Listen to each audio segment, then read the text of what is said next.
Hi, everybody, and welcome to the first of the interviews that I'm going to put out. Not the first one that I've done, but the first one I'm going to put out about our Ancestral Health Festival with the speakers who are going to be there. And just to say that I was going to do one for me, and I'm not really going to do that because, you know, my story is kind of well known and there's links to it on the event page. And I'll be speaking about my own healing journey from autoimmunity, crippling psoriatic arthritis back in 2010, and the myths about the medical industry and the food industry. So we'll skip over that because I find the other speakers far more interesting than me. So, you know, I've got Richard Smith on today, who I've had on the podcast, and at the event, on the event page that you'll go to, there'll be a link below. There are the other little mini interviews with the speakers. There's also full podcast episodes with them if you want to hear Richard's full story. But if anybody hasn't heard of you before, Richard, who are you and what do you do? Because I know your story, but hey, what do you do? And we've got 10 minutes to cover this. Do your best. I'll keep this short. So super simple. I'm a nutritionist. And now I try to teach people and guide them in regards to optimal health and well-being. This word behind me can be confused because it scares an awful lot of people. But this is a metabolic state. Ketosis is a metabolic state. It's our natural metabolic state. It's the metabolic state we're born in, and it's the metabolic state that we've evolved in our entire existence. I mean, in fact, if we were to put man's entire existence into a 365-day calendar, we've been ketogenic for 364. But I don't teach ketosis. I don't teach the keto lifestyle. I don't even teach the carnivore lifestyle. I teach a real lifestyle, optimal health and well-being, our ancestral way of living, if you like. Coming from a background of being clinically obese, I was type 2 diabetic, suffered with chronic fatigue, depression, anxiety, arthritic pains, daily debilitating migraines would make me blind. In my mid to late 20s, you know, I was unable to walk up a flight of stairs without stopping or being severely out of breath. Purely through changing the food that I consumed, purely through consuming the foods that nature intended, I've managed to reverse all of these things. And in doing so, I found a secret. And now I want to tell the world about my secret. And that's what I do. So my life at that point was spent living in boxes. I used to live in my house, my box. I would jump into my metal box. I would drive my metal box to my place of work, another big box. And then I would work in a small box inside this bigger box all day, never leaving my small box until the end of day, where I would then jump into my metal box, drive this back to my home, my other box, the box that I lived in. My life was spent living in boxes. Now, since adopting this new way of living, I break boxes for a living.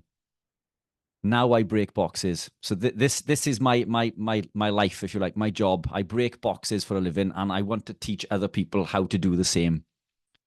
In short. That's the briefest you've ever been, Richard. Brilliant. Well summed up. So what are you going to be speaking about on the day? So I'm going to be speaking about my journey, where I was before I began the journey, the changes that I made to enable me to pursue this journey, and the results of doing so and what it's allowed me to achieve. We'll go into maybe a little bit of the science if we're allowed to do that. As you know, I like to go deep into the weeds in regards to the science, but I'm going to make it able for everybody to understand, along with takeaways. And I think that's really important. You know, I'll make sure that there are takeaways for everybody to leave the venue with, changes that everybody can make for a better health, better well-being, a better life. It's everything that we consume has a massive impact on how we feel, our mood, whether we are happy, whether we're sad, whether we're depressed.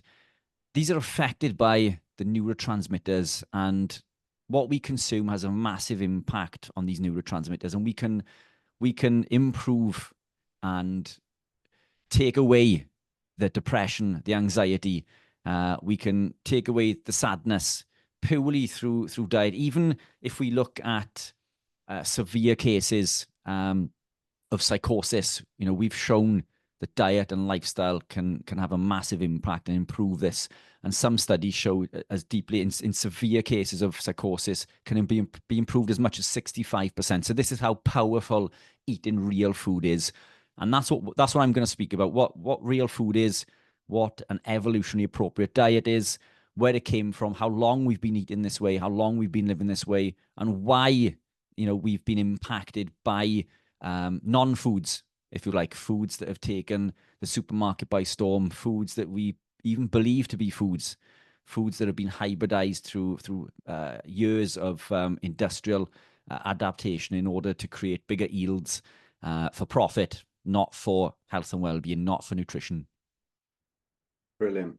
Can't wait. I mean, I've seen some of your videos and presentations, and they are brilliant. Honestly, people, come along and listen to Richard. What do you think, because you've spoken as well at one of our conferences earlier in the year, and you expressed how the warmth there, in the community and whatever, and you seem to be a bit blown away by that. And what do you think is the importance of people actually coming to these kind of live events over and above, what the online stuff we do is very useful, but what are the advantages of coming along to live events? What do you think? The online events are fantastic, but as you say, there's something missing. I was blown away because I'm a freak.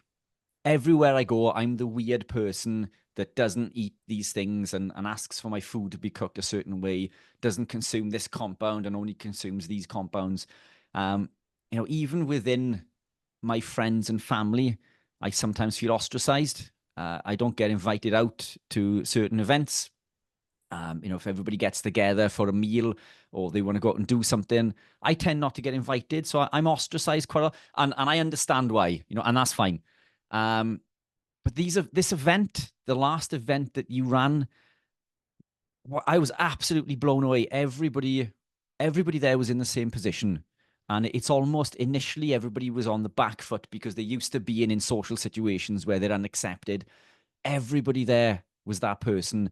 And you're surrounded by other versions of yourself, other like-minded people. The warmth, I've never hugged so many people in all my life. And that is the honest truth. I hugged more people at that event over the 2 days than I've ever hugged prior. And I'm not a huggy person. And I'm not saying you have to come to events and hug people if you don't want to. But I was blown away because it was it pulled down the barriers for me. I'm always on a back foot. It was such a friendly and warming environment to be in. I thought it was fantastic. I spoke to so many people. I made so many new friends. I still speak to these people. And I just feel that these events enable us to build a community.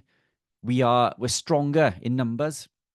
And I think doing this is going to allow us to build our community, spread the word, and just reinforce the fact that we're not alone. There are others out there. We're not aliens. We're all in this together. And when I was at the event, there were so many people there. And I genuinely thought that what we do is a minority. And I know it is in the grand scheme of things, but it's growing. We're a movement. And I'm super excited to be part of something that's going to be exploding in the UK because we're pioneers. What we are teaching people, the people at the event, the guests who came to the event to watch the speakers, incredibly knowledgeable. They all had these incredible stories that they were talking to other people about.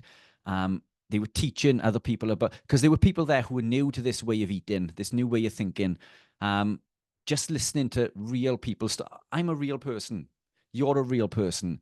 And I think our message gets lost sometimes because we speak of this every day. And it's just, there he goes again, telling people to eat a piece of steak, for example. And it almost gets lost. But then when you come across somebody who is a real person, a husband, a wife, a son, a daughter, they all have a story to tell. They all have a life-changing story to tell. And I think that message coming from them tends to carry a lot more weight than it does from you and I. So it's just what an amazing event and something special to be part of. So don't miss it. Make sure you come to these events. These events are absolutely incredible. And I'm super excited and honored to be part of it. Oh, Richard, that was fantastic, man. That was really cool. And that's how I feel as well. So, yeah, please, everybody who's listening to this, check out the link underneath. Go and see all the other activities we've got. We've got all sorts of wacky stuff. We've got cold plunges. We've got fire pits where you can cook the meat that is being provided by a local grass-fed farm.